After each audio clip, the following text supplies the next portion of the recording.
The world is full of diverse, interesting and shockingly different human beings.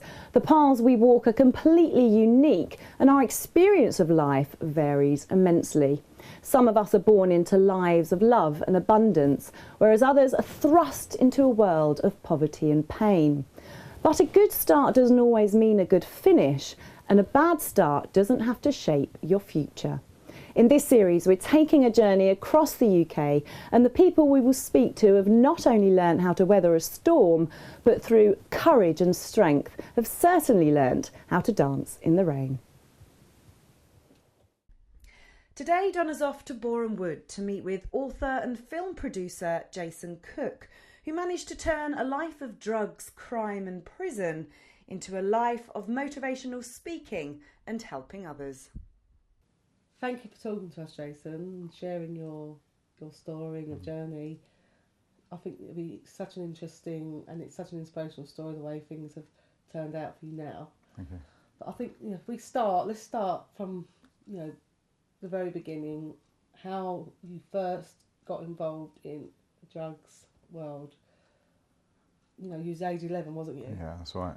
So when I first got involved in drugs was my first experience with drugs was cannabis, smoking weed and cannabis. I lived on a council estate and I got involved with a group of peers. Some were older, some were younger, and I was offered cannabis and started smoking. They were smoking at the time. We started off with cigarettes, and then obviously cannabis was introduced to our circle through the older people, and I started to use cannabis. I felt that I needed to fit in with other people and the people that I was hanging around with, and to impress girls at the time that were older. It just felt natural to do that. So peer pressure was a huge part of your influence. Yeah, peer pressure was really the antagonist, really, with regards to that. If I didn't feel like I had to impress someone or be part of that group, then I probably may have chosen a different path. Because you was that bit younger, do you feel that because you was that little bit younger that you felt like, I'll get in with them if I do this? Yeah. They'll like me more, sort of thing. Because 11 is such a young age, isn't it? You wouldn't think a child would even think about anything like that. No, that's right. It was to be a part of what was going on and to impress them, and to make them look at us in a different light, to say that we could be part of what they were doing and doing what they were doing as well. Otherwise you'd be not like an outcast. So it felt like a necessity to be part of that group and do the things that they were doing, and that was obviously experimenting with drugs. When it was first offered to me, I was pretty scared, but I wanted to be part of that, so I took it. I didn't like the feeling at first, but then after taking it on several occasions, then the feeling started to come. When I was smoking cannabis, I didn't really like the smoking feeling because it made me feel a bit sick, and they called it whitey, and obviously they laugh and joke, and we'd all cane each other about that. So there was banter going on as well, which made it more pressure that you had to be solid when you were smoking it, and put a front on that you liked it, even if you didn't like it. You have dyslexia. You discovered how did you find out, and when did you? Okay, I didn't find out I had dyslexia until I was in prison. Right. But I struggled through school. I struggled with it because I couldn't spell, and I was with my work. It was difficult for me to do work, and I'd mess around in the class. You'd get bullied for it, or you'd get the teachers to be like, always with a red marker. They'd write under the words, and they just mark through it, and you'd look at that and think, well, I've spent hours doing that, and you've just put a red mark through it in there. Much understanding, so you felt a little bit like it almost made you feel a bit like you were a low achiever. Yeah. You weren't. Yeah, definitely. Yeah. So it affected your confidence. Yeah. They always said that I'd end up in prison, which they said, oh, you're just going to end up in prison. Who said that? The teachers said that to me. Yeah. Statement, isn't it? That's what they would say. They said, oh, if you don't knuckle down, you're going to end up in prison and things like that. I kept my drug addiction or drugs away from my parents for quite some time, probably about 5 years into taking drugs. We'd say we're staying at friends' houses, and we wouldn't. We'd be out on the streets or over at the hill, smoking drugs and drinking and smoking cigarettes and stuff. And then I'd stay at people's houses and the come down off the drugs, we'd obviously wait till we'd come down the next day and then come home and just say, we would obviously tell lies that we'd been somewhere else when we hadn't, and we'd just been on the streets really, doing the drugs. So obviously it started with weed. Yeah. And did it escalate onto other drugs? At what time did it escalate on other drugs? Yeah, it very quickly escalated onto different drugs. One of the girls at the time, there was a big thing about Leah Betts, obviously, with ecstasy, and one of the girls was going out with an older boy who got ecstasy tablets, and they were then introduced to us. They were like, "We've got some E's," and they said, "Would you like to take one?" And I was like, "Well, you know, you're scared in that sense, but because you're in that group, you feel you have to do it." So one of the girls said, "Look, you know, you won't die if you take half, see how you get on with the half." And it was one of the girls that obviously I liked at the time, and I thought that I had to perform, so I said, "Okay, yeah, let's do it." So I took the ecstasy tablet. Was you scared? I was very scared to begin with Because you knew, especially with Leah Betts, I mean, Yeah. it put me off for life. The power of peer pressure. Yeah. So I took the ecstasy, the half of the tablet. I was worried because I thought, okay, this could be me, the last thing I'm going to do. Did you feel that? Did you think When that I at the first took time? it, yeah, when I first took it, I thought, oh, no. And I was a bit shocked as well in the sense that I was nervous. But then when I came up, I was like, because obviously it takes time to come up, and I came up and it was okay. I felt okay, and it felt like euphoria, and you know, I was having a good time, and I sort of connected with her more in that sense, and the people that was there, because we was all high, you know, and Was it was she all older than you? She was older than me, How yeah. much She was older? 15. And she was your girlfriend? So I liked her, yeah. Right. We used And to, you 12? yeah. So it sort of progressed quite quickly. So from using cannabis, it then moved on to skunk, and then from skunk, it then moved on to speed, ecstasy, acid, and then cocaine. I liked the feeling that the drugs gave me at that time. And then I sort of, after taking several other drugs, I found that a drug of choice that I liked, and I felt confident with taking. And what was that? That was cocaine. So I liked So the how old feeling. was you when you first experimented with So that? when I had cocaine, I was 15, my first time. It didn't really do anything for me. I didn't understand what it was about really. But after taking it on regular times, then I started to get the buzz that cocaine gave me, and it gave me that confidence to be able to go out there and do the things that I did. But the thing is that cocaine is not a cheap drug, is it? No. So how did you fund this? So what happened is, over a period of time, we would be using. I'd got introduced to dealers that were supplying the drugs, and I'd go to dealers' houses, and then I realised that if I got more of the drug, I'd be able to give it to my friends, and I could get my drugs for free or on a lower cost. And the dealers would say, "Look, why don't you take this?" And once you start taking it, they want you to take more, so you're ticking it. So you're ticking the drugs. You started selling the drugs then? So I started to sell to supply that's my own how habit. you started. So you became a dealer at age 15? Yeah. 15 was the dealing. This one was onto the harder drugs. Yeah, yeah. I mean, obviously, ecstasy is a hard drug, but Yeah. so did this when you started to feel like you were getting addicted to it at this stage? Yeah.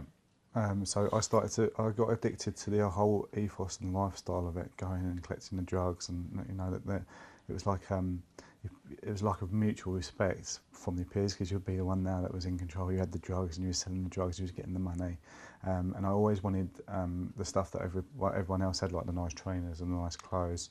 And this was a way of getting it. My mum and dad obviously worked hard, but they had 4 children. I was the youngest in that, and they tried to do their best for us, but obviously new things were coming out more expensive. It started to become then, I'd deal it, and I'd start giving it to my friends. We'd start using more and more. And with drugs, what happens is, like with drinking or any addiction, the more you take, the more you want. So to get a buzz, you'd want to take more and more. And before you know it, then you've got yourself involved in addiction, which means that you now need it, and you want more and more. So you did get addicted. So you did, yeah. So I probably got addicted to the whole drugs and lifestyle probably about 15, 16. Right. And I was getting mutual respect from older people and dealers, because I was dealing it. So I was showing me this like false respect, and they'd come to me, and I had 3 phones, and they were phoning me in a pager, and I was selling it on the streets and to friends, and then the word got out that I was selling drugs, and then other people would come, like my friends' mums and things like that, would come in to buy drugs from me. When I was dealing, I used to deal, and I used to look after the drugs as well to pay off my drug debts, because my drug debts escalated, because the more I wanted to take, the more free drugs we was getting. So I was out on jollies doing all the drugs, and before long I got involved in debts, so I had drug debts now that I had to pay. Right. So we'd start ticking off different dealers. So we'd go to one dealer to tick off, so like to rob Peter to pay Paul. And then what we did is we'd go in to start buying things off people that had been stolen, stuff that was stolen. So we'd start getting people to go out and steal stuff like from the shops and that. Such as toiletries and tools, power tools, all that stuff. Razors that would cost like £10 and that. And we'd then give them drugs for it, and we'd get the stuff. I went out and I got myself into debt, and we robbed loads of paintings from the painting shop as well. And we had to we sold them to try and get out. So I was always trying to do something to try and get out of the debts, but also the debts kept escalating. This must have really affected your education as well. Did you take exams in the end? Did you? When I was at school, because I was naughty and I was disruptive in the class and stuff because of struggling with my dyslexia, the teacher at the time, when it was time to do exams, took me out of the lessons and said, right, you'll only do the lessons that you want to do. So they stopped me from going into the actual classes for full-time education, and they just gave me the lessons that I liked. So when I left school, I managed to get an F in English, an a B in art, a C in motor vehicles, and an F in French. Future, what do you hold?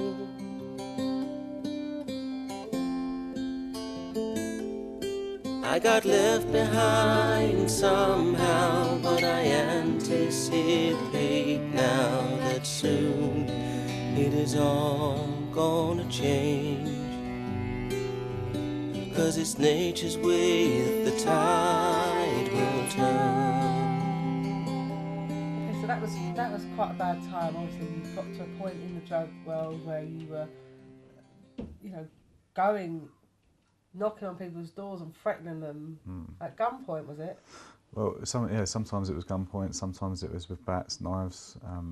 There was a group of us, so 3 or 4 of us would go in the house. What would happen is because I was in debt, the dealers would then enforce other debts on us and say, right, if you want to clear your debt off, you need to go and see this fellow and get our debts.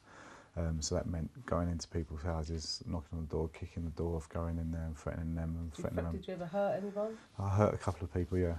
When it's a means of having to. There was a couple of times when we was in the house, and obviously there's kids in there, and you're doing bad things, smashing the house up. How did your family cope with all this? How did you cover it? When did they finally discover that? Okay, so a lot of the times we'd stay out. A lot of times I'd spend sleeping in the car, I wouldn't come home because I'd be high, and people would be high with me, but then they'd go home and I'd be left there because I'd want more and more drugs. So for me, the party never ended. So I'd wait until the morning where I'd sleep in the car rough, or sleep rough at someone's house, or sleep wherever we were, so that when they'd come down I could come in, and I'd just come in and be all okay, and say like I'd been at my friend's house, and try and keep as much shit away from my family as possible. But it wasn't until when the police raided that my mum then said, what's going on? And then that's when they first realised that obviously I was involved in drugs. So when the police raided, that's when my mum first knew that something was wrong and that I was involved in drugs. And how did she react? She was really upset. At the time I was her son, our youngest. It was devastated for her, and obviously devastated for the fact that people in the neighbourhood would look at her. So now they're judging my mum because of my actions and stuff, or my family as a whole, saying that's what, But you had a really loving family life, so it was just, it wasn't like you come from a family that without love, or you had problems in your family. You had a really good, strong, stable family with your mum and dad. Yeah. It was just this peer pressure that got you into the drugs. At age 18, you went to prison, didn't you? Yeah. And what was that for? That was for an ounce of cannabis. They made an example of me because at the time before that I'd got involved with bigger people that were in the drug trade, and these people were actually bringing drugs to the dealers, and just out of coincidence I managed to get involved with them. And obviously the police had done operations, so they knew who he was sort of working with, and they'd know that. So they tried to make an example of me by saying, "Okay, you've been caught with cannabis, you're going to go to prison." Because at the time, normally you'd get off with that, you'd just get a fine or something. But I got prison for that. And how long was that first prison? That was for 9 months. So I ended up doing I think it was about 2 months, and I came out. 2 months. But, and was that a shock to the system? It wasn't at first, because when I went in it was like a status. When I came out I was like, yeah, I've been to prison, and everyone was like, oh yeah, you've been to prison and all that, so it felt like a status in that sense. The first time it did, it felt a bit like I felt a bit more like a hard man. Yeah, and more people respected you. Oh, there's that kid that's been to prison, or he's been to prison. You was only 18. I was only 18 then. Okay, and then so it didn't stop though. That didn't stop you, did it? No. At that point. So those 2 months drug free. No, I used in there. Drugs were in prison, so I used cocaine when I was in there. It was when I went in there, people that I'd known that had been arrested before were in there. They were using in there as well. And when I came out of prison, it was just like a chance to celebrate, and that meant more drugs, and that meant more. So you didn't feel like there was no point in there where you felt I don't want this life. At that point, you're still relishing in it, Yeah. enjoying it, and thinking this is some sort of I come out, I'm a hard man. Yeah. Then it continued till you was, how old was you when you? So the next time when I went into prison, I was 21. Yeah, 21 I think it was. So you went from 18 to 21, Yeah. came out, did it get worse? Did your crimes increase? Yeah, the amount of drugs that we were selling and the amount of people that we got involved with, I met more people inside prison, and I was able to get cocaine and drugs at a cheaper but more purified level. So that meant I could now supply to the dealers that I'd supplied to. So you sort of stepped up a few levels in the drug world. In the drug world, through and being you in worked prison. on the door, didn't you, as well? Yeah. So then I started. Well, not then. I started going to clubs more, and I was going into the clubs. We'd get drugs off people in there through the bouncers. They'd take them, and then we'd resell the drugs back into the clubs. So people that were supplying in the clubs, we'd obviously point them out and pretend that we was going to buy drugs from them, and we'd buy the drugs, then we'd pinpoint them by the bouncers. The bouncers would then get them, and then they'd take the drugs off us, and we'd then sell the drugs back in there and take the money from that. So you was earning quite a lot of money? At the time I was not at that time, because I was using the drugs, so it was just like use drugs, pay it off, use drugs, pay it off. Like you was overflowing, so I you wasn't, just using that money to feed your habit. Yeah. And at that point, there was a point where you did hit rock bottom. Yeah. Now, was that before prison or after your second time at prison? That was on the second time. I'd been using cocaine, and what had happened is when I was selling cocaine to people, every person that I'd sell to, or majority of the people that I'd sell to, would offer me some drugs. So you'd buy some drugs and we'd have a line, or we'd do it. So by the time at the end of the round, so to speak, I would have probably done about an 1/8 or an ounce of drugs through the people that I was associating and selling to. And then obviously coming down off that, you wanted another high. So if I had ease with me, I'd take a lot of ease. And this particular time I'd been on cocaine, there was no more cocaine left. So I took a handful of ease to try and come back up again. And I collapsed over the back where the field was, and the ambulance come. And then they tried to resuscitate me there, and then took me to Barnet Hospital, and then put me on the electrodes and brought me through them. And then as soon as I'd come out of that, it was really weird, because I just went and used again straight away. So the next day, after being in hospital for 2 days, I'd come straight out and I used straight away. So again. that scare didn't scare you enough at that point. You was too deep into it. Yeah. And there was a time when we always at a friend's house, and one of our friends collapsed, and we were so scared that we'd get in trouble because we had drugs at the house, that we just brought him outside and phoned the ambulance and left him outside, and left the drugs in the house, and we'd gone out of it.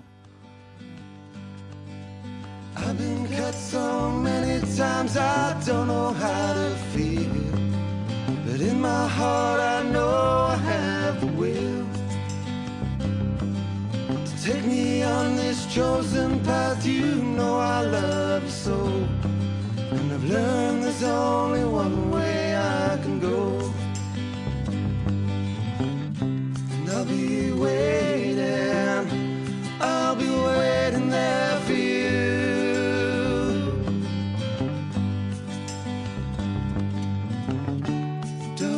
Follow me, you've got to follow the truth.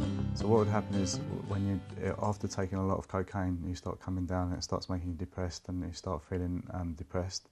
And to try and counteract that, obviously I took ease to bring me back up again. Yeah, but I just took a handful because of that. You know, obviously people will say how bad the come down is. Yeah. Especially taking that amount, so you'd be trying to feel better, so you just pop in the pills. Yeah. So I got to a stage where, through my addiction, I would sniff cocaine so much that my nose was bleeding, and I had scabs on my nose that I'd be eating the cocaine, and I'd be eating it, just eating it. Spooning it in? Just eating it, yeah. There was a time when I was in the car, and I had about 28 wraps, and they was all in the car. There was like all different wraps open, so I'd just open the wrap and sniff the whole wrap, and then just throw the wrap on the floor, so to speak.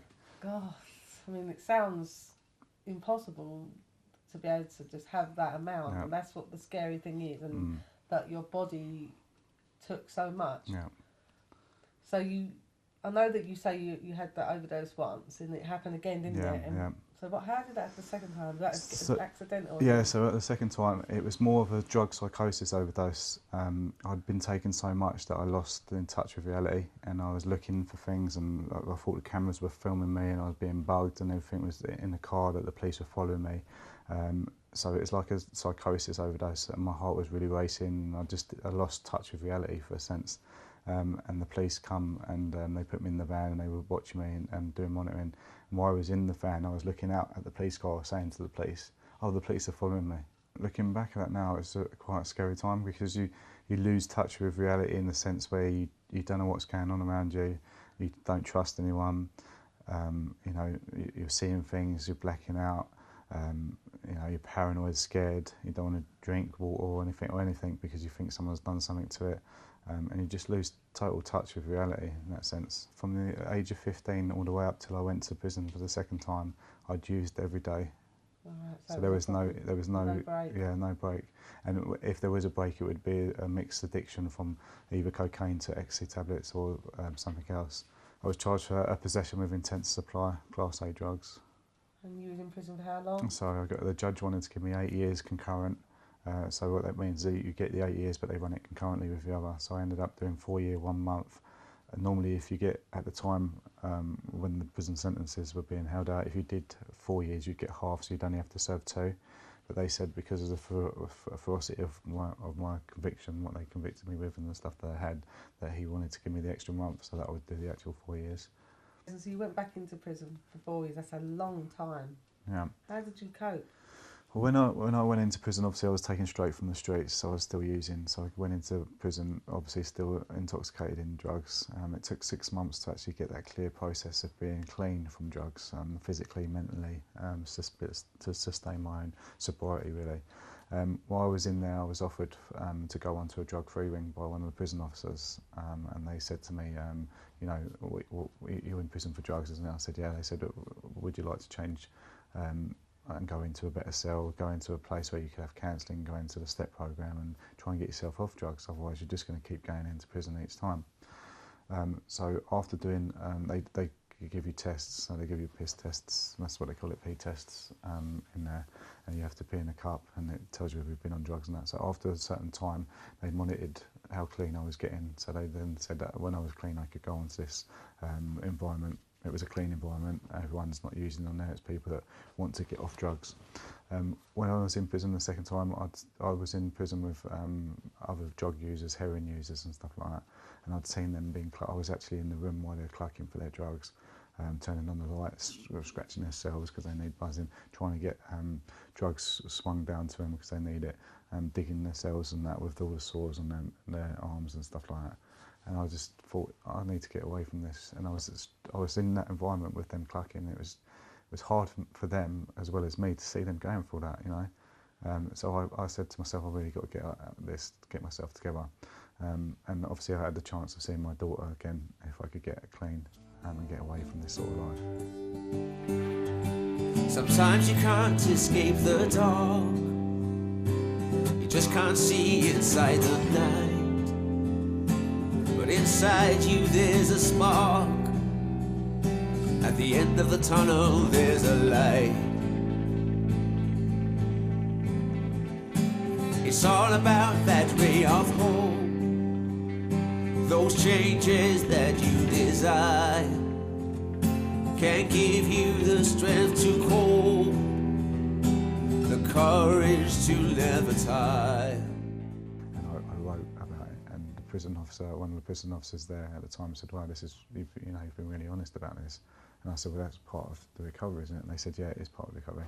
She said, "You could use this; it could become a book, or you could use it to go out into the community with." You're helping people now, aren't you?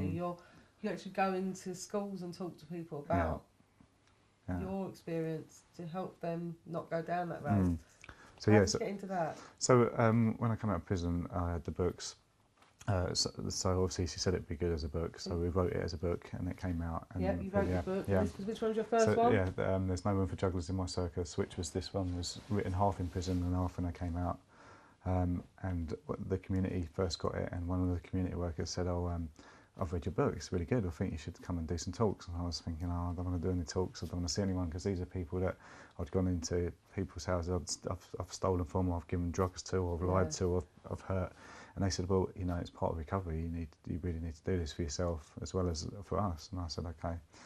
I said, it's going to be tough because, you know, I'm walking into the environment I've just walked into and caused other people to be in that environment by offering them drugs or sharing drugs with them. But I went in and started doing the talks. I went to the park school and different places where these children are having behavioural difficulties and they can't get into the schooling environment, or they're having trouble with their peers and stuff.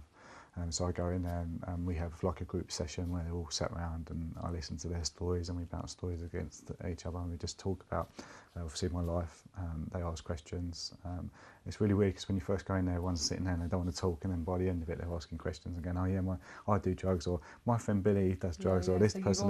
You've made them feel at ease and comfortable, and by the end of it they're opening up a little bit. I mean, you've got children, you've got 3 children of your own, 2 sons and a daughter. Yeah. So obviously, when you does it help? Do you think, to relate to the kids because you've got your own, and when you think what you've been through, does it?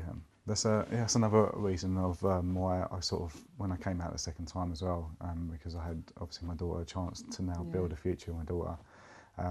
So that I do look at that, and that's probably stopped because when you're involved in that, or when you're young, you don't have any cares in the world, or you know, no one's relying on you, or you don't have to, you know, think about what's going to happen to them, because when you're in that environment as well, the weakest people are your family. My son came and lived with me full time, so I took that on, so my life changed again. But coming out of prison was hard because obviously when you come out of prison you have to change all your lifestyle, all your friends, and the girl that I was with at the time, she was still using, so I had to change that life. You're strong enough to do that. Yeah, even though we had a child, which was my other son. So I had to change that, to leave her behind to be clean, to keep myself clean, because obviously you can fall back into drugs that way. So yeah, so I had my son, and then after my son came to live with me full time, he was diagnosed with cancer. So obviously that we went through that as a family, it made us stronger because we all pulled together and made sure that he had the support that he wanted. So we dealt with that, and yeah, he's now in a good place. He has to go up for 10 years now to have his checkups, but he's in a good place now, so we deal with that. And obviously my son's diagnosed with ADHD as well, so we deal with that on a regular basis. So your son who had the cancer also has ADHD, so you've got to deal with that on a daily basis. Yeah. But you're a single dad, and you're doing a great job. Yeah, thank you. And you've got loads of exciting things in the pipeline. Yes, lots of good stuff coming forward. So also, as well as being an author, you're now also a film producer. So I've got a few more books that we're going to be writing, or I'm going to write, and then obviously they'll be published. Yeah, so you're looking to get your books made as a film, aren't you? Yes, yeah. Well, you're a great example of someone who's been down the road, turned your life around. You're now focusing on your dreams, which is obviously film and writing. You've written children's books, which you're launching, aren't you? Yeah. And you also do film awards and work with students with disabilities and helping them have a platform. Yes. So you've got a lot of positive things you're doing. Thank you. You're giving a lot to the community. So it's a really positive turnout for you, Jason. Yeah, when I look back at that and I see the positive things, I've been given opportunities, which is good, and I'd like to obviously pass them opportunities on to other people. So let's hope this message gets out there, and I'm so grateful for you sharing it. Thank you. Thank you.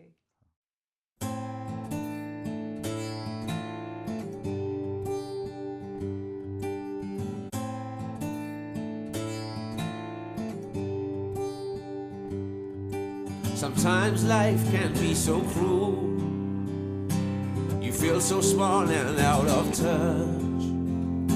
It can knock you down, can make you fall. You lose the peace you crave so much. Sometimes everything you hold can turn against or drift away. Everything around you cold, nothing left to do or say. Then suddenly something stirs inside. You may be a little scared to try, but then you're given wings to fly.